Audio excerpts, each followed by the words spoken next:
make of these latest unemployment figures then? Good morning. Well, I would say that we do need to ensure that we treat these figures with a degree of caution. It's very difficult to gather up-to-date information about exactly what's happening with employment, but that figure of the loss of 2/3 people working is concerning. There seem to be different things going on around who's then starting to claim unemployment support through the universal credit system. One thing that does seem to be happening is we seem to find more people becoming economically inactive, so they're not looking for work, or indeed having that interaction with the social security system. We also seem to see quite a big reduction in the number of hours that people work. Now, clearly, in every case, this is going to be very difficult for people to deal with. It will result in a substantial reduction in their income, and we need to be doing all that we can to try and keep those unemployment numbers and the reduction in hours to as low as possible. Yeah, absolutely, because we know that nearly a third of UK firms are planning to axe jobs in the next 3 months, so the number of unemployed is likely to go up. And as you say, there's a considerable number of people, according to this latest unemployment figures, that people are not working any hours, they're not getting pay, but they're not actually looking for a job because of the circumstances at the moment. So again, we're likely to see unemployment go up. What measures would you be taking to try to ensure that the impact of this is minimised? How can we keep people in the workforce? How can we try to see off the crisis that's looming? Well, there are some measures that the Chancellor announced last week, which we were broadly supportive of, that we called for. So we did say there needed to be a special programme for young unemployed people. It's particularly challenging for them. Often they obviously won't have any work experience, etc., to demonstrate. So we said there needed to be a targeted programme like what Labour's running in Wales right now to help those young people speedily back into work. Government's announced what they've called the Kickstarter scheme. Now, we really need to make sure that they're new opportunities, and they're not just going to result in young workers being substituted for older workers. But it is positive that we seem to see some shift from government in that regard. But we think the really big challenge now is actually about the withdrawal of the furlough scheme, the job retention scheme, and the self-employed scheme. We've urged the Chancellor not to adopt a one-size-fits-all approach to this. We still see, in fact, a number of people not able to work. Their sectors are still closed for understandable public health reasons, and yet the support is being withdrawn from them. We think that actually in the long run, doing that will be expensive because it will push up unemployment, and that then has a very, very major impact on people's earning potential for the future. Anneliese, how long would you keep the furlough scheme going for, though? At some point, it has to end, doesn't it? Well, we don't think it should continue in its current format. We do think that it needs to become much, much more targeted. But then that support needs to be linked to the challenges that different sectors are facing. And, this is how we're seeing these kinds of schemes adapt in other countries. So, you could look at the German case, for example, or the French case. They've continued forms of effectively backfilling wages for some groups of different workers in order to ensure that they're not then falling into that pool of unemployed people. Yes, it does mean that you continue expenditure in that part of the scheme, albeit a reformed part of the scheme, into subsequent months. But that would save any money that's then spent on unemployment support. And in addition, the Chancellor's just announced this bonus for employers who keep staff on. That's not a particularly targeted measure.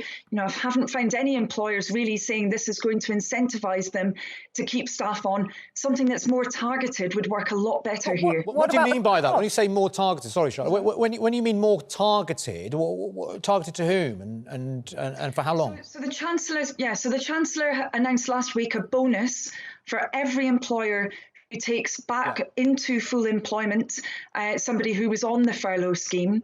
That's £1,000 for every single employee. Now, that will obviously mean quite a lot of money going to some employers. It's not clear if any conditions will be placed on that. It could be, for example, unless conditions are placed on it, that we could see very rapidly those employees being let go of. It's not linked to the challenges that different firms are facing. We've said to government, look, please, actually focus in on those areas where employers are really struggling, where they could potentially have a viable long-term future, but where they just simply do not have the cash flow right now to be paying an additional employer contribution. You know, we can think about different sectors, whether they be those like, for example, the beauty industry, personal trainers, etc., those who literally are not allowed to work currently to the extent that they were before, withdrawing support from them at the same rate as every other type of sector just simply doesn't make sense. Do you have any sympathy for Rishi Sunak at the moment? I mean, he's very popular. A recent poll put him way ahead of you, for example, in terms of popularity with the public. I mean, it's a difficult job he's got. In many ways, it's almost a Labour-type sort of economic strategy that he's put together. I mean, do you have some sympathy? I mean, he says that, look, there are going to be some cracks. There, you know, in this system, it's never going to be perfect.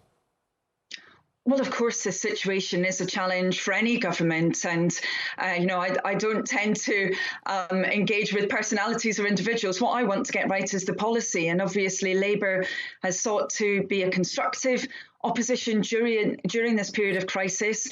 And as I said before, you know, I have acknowledged when the government has taken on board those measures that need to be put into place, you know, particularly that support for young unemployed people that we were calling for really a very long time. So, you know, I'm not going to say that everything that the Chancellor has done has been wrong, quite the opposite. You know, we pushed for a number of elements of it. But I think now really is a crunch time. Now's a crunch time when we can see the impact of that withdrawal of support across the board at the same time on employment levels. Okay. And I think we need to have a longer term approach to this. We know what the long term impact of unemployment is on individuals. It can reduce their earning capacity by around a fifth in many, many cases. That means less tax ultimately being paid into the government's coffers. And it's very, very bad for the areas where those unemployed people are concentrated. So I do think that the Chancellor and government need to be doing more to prevent this wave in unemployment. So what about the cost of all that, though? Because, you know, the furlough scheme is already costing billions, isn't it? You're proposing there an extension to it, which is going to cost even more. How would you be paying for this? Because we're either going to have higher taxes or austerity. There has been the suggestion of the wealth tax. Keir Starmer had talked about, we certainly support the principle those with the broadest shoulders should bear the greatest burden. So what would your plans be for making sure that all this can be paid for? So just very quickly, at the start of your question, you said that we were calling for an extension of the furlough scheme. As I said before, we need a targeted continuation of that wage support. Now, yes, that would cost money. Of course it would do. But as we've just been talking about, the Chancellor has just said that he can afford up to potentially £9 billion to go to every employer who has used the furlough scheme. So this really is a question about where that money is targeted. But then when it comes to dealing with the costs of this, first of all, the really critical thing that we need to do in the short to medium term is to get our economy growing again. When we do that, we get more people paying tax. We get ultimately more tax being paid as well because people will be paying consumption taxes. That is the way to get a handle on any increase in the debt. So it doesn't sound like you've got much of a specific plan, though, to be paying all of this back. Sorry, I was just going to say that is a sensible strategy while we are in a low interest rate environment.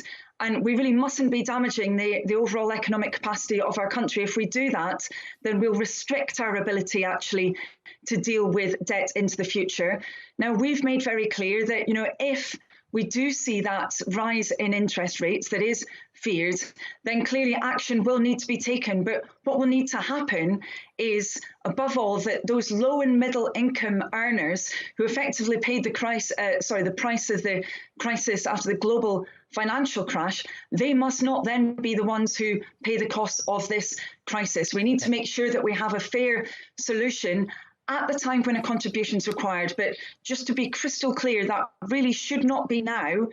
Government should be now focused on growing the economy. That is the most sustainable thing to be doing right now, and it will keep the costs of the crisis lower. You'll have fewer people needing to access unemployment support and so on and so forth. That's what government should be doing now, not really talking about, you know, tax distribution. They should be focused on growth.